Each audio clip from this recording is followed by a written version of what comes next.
मित्रों, यह एक सवाल है कि अच्छे लोगों की मृत्यु जल्दी क्यों हो जाती है। अक्सर यह देखा जाता है कि अच्छे से और धर्म से चलने वाले लोगों की मृत्यु अक्सर जल्दी ही हो जाती है। शास्त्रों में तो बताया गया है कि कलयुग में लोगों की उम्र 30 साल ही रह जाएगी और कलयुग का अंत होते होते इंसान की औसतन उम्र 20 साल ही रह जाएगी। मित्रों, धर्म कोई सा भी क्यों ना हो, हर किसी में यही बताया गया है कि जिसने इस धरती पर जन्म लिया है उसकी मृत्यु निश्चित है।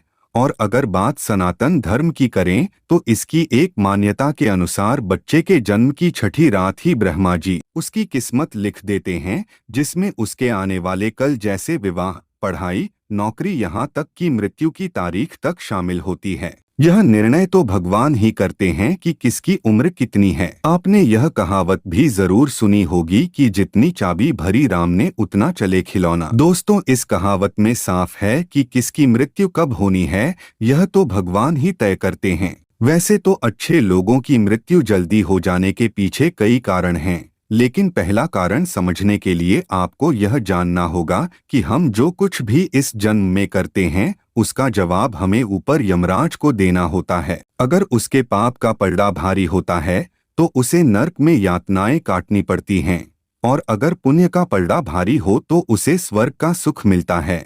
और यही चक्र कई युगों तक चलता रहता है। कोई आत्मा इंसान बनती है तो कोई जानवर के शरीर में प्रवेश करती है। ये उसके संचित कर्मों के आधार पर ही तय होता है। इसके अलावा उसे जन्म देने वाले माता पिता के संस्कार भी उसके अंदर आते हैं। इसके बाद वो जो कर्म करेगा उसके हिसाब से उसे पुण्यात्मा या फिर दुरात्मा कहा जाता है। अब यही पुण्य आपकी मृत्यु की तारीख को भी बदल देते हैं। जिस तरह से एक जज जेल में रहने वाले कैदी के व्यवहार को देख उसकी सजा कम कर देता है, ठीक उसी तरह भगवान भी देखते हैं कि इंसान मृत्युलोक में जाने के बाद अच्छे कर्म कर रहा है और उसे अपने किए की सजा मिल चुकी है, और जब उन्हें लगता है कि अब उसे मृत्युलोक में नहीं रहना चाहिए तब वो उसे बुला लेते हैं। भगवान के दंड विधान के अनुसार हर व्यक्ति को केवल उतना ही दंडित किया जाना चाहिए जितना उसके पाप किया है। अब क्यों